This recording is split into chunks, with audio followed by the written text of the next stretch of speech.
FM, la chronique du jour. La chronique du vendredi de Mamoudou Brakan, la justice sénégalaise, la démocratie, beaucoup d'actualités pour encore parler de ces sujets. On prend les mêmes et on recommence.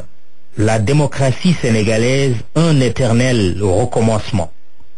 Sous Senghor à l'aube de l'indépendance, sous Diouf hier, sous Wade il n'y a guère longtemps, et sous Sall aujourd'hui. Des adversaires politiques emprisonnés, une opposition dans la rue, un pouvoir qui jure que c'est une affaire de la justice. Qui est naïf pour croire que la politique n'y est pas pour quelque chose? L'ennui pour Manko Tahaou Sénégal qui projette de manifester ce vendredi pour exiger la libération du maire de Dakar sera cette fois-ci, il faut le dire, de devoir disposer de très solides arguments pour convaincre son monde de l'inféodation du pouvoir judiciaire à l'exécutif. La relaxe pure et simple d'Abdoul Mbaye ici devant premier ministre du président Macky Sall dans une affaire de divorce tombe bien pour lui, mais plus ou moins mal pour les manifestants d'aujourd'hui en faveur de la libération du premier magistrat de la capitale, Khalifa Sall. On pourrait reprocher aux opposants une posture injuste à l'endroit de la justice. Elle vous détient préventivement ou vous condamne définitivement.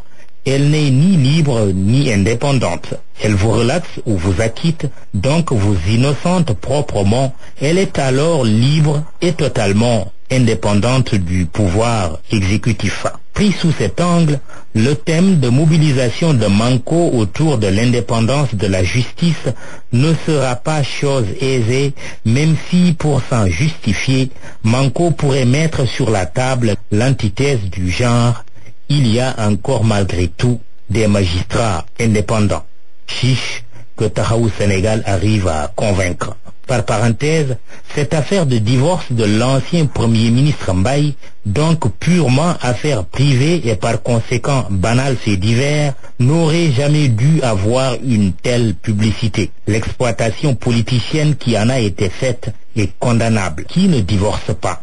Les statistiques révèlent 400 divorces prononcés chaque mois par la justice, 1775 cas en 2015, rien qu'à Dakar, pour ne choisir que ce lieu de résidence du sire Abdoul Mbaye et de son honorable ex-épouse et respectable mère de leurs enfants. Ce verdict sur un divorce, il n'y a de quoi ni en pleurer, encore moins en jubiler. Revenant à Manko, son autre défi sera de mobiliser beaucoup de monde pour montrer tant au pouvoir qu'à l'opinion nationale et internationale sa force de frappe populaire.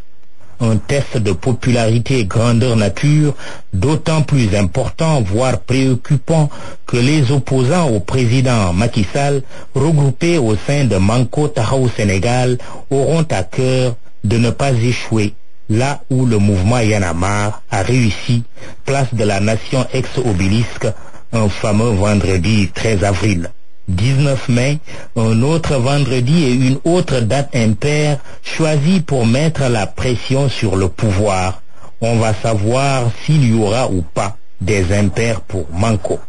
Et alors à se demander que il n'y a pas que Benno et Manko de se montrer pour ces législatives. Babacar, le titre du tube de l'été électoral 2017 pourrait s'intituler « À la recherche de la troisième voie perdue », nous rappelant Marcel Proust dans son célèbre roman du siècle dernier « À la recherche du temps perdu ». Qui Baïssata Tall Sall ou du trio Baldé Gadio Guirassy, BGG, GGB ou GBG pour faire un jeu de lettres, trouvera sa voie pour en faire la troisième voie entre Benno et Manko au soir du 30 juillet. Impossible pour l'instant de trancher. Mais déjà que chacun des deux camps, BGG d'une part et ATS, Aïssata Tall Sall de l'autre, revendique la troisième voie, ajoute un peu du piquant aux enjeux des législatives de cet été en perspective de la présidentielle de l'hiver 2019. La semaine dernière, nous évoquions le coup parfait du 3e larron, réussi par le jeune néo-opposant Macky Sall à l'élection présidentielle 2012 au Sénégal, à l'image du nini à succès du jeune Emmanuel Macron à la présidentielle 2017 en France. Aïssata Tall Sall, la femme politique sénégalaise qui veut oser l'avenir, ne vient-elle pas de clamer et de déclamer son identité, ni de Benno, ni de Manko? Le trio Gadio-Baldé-Guirassy semble dire la même chose. L'histoire, pour citer la belle formule de Karl Marx, ne se répète pas, ou alors comme une farce. Dit autrement, l'histoire se répète toujours 2 fois. La première comme une tragédie, la seconde comme une farce. Un très célèbre proverbe aux origines présumées espagnoles dit autre chose. Es no hay dos sin tres. Il n'y a jamais 2 sans 3.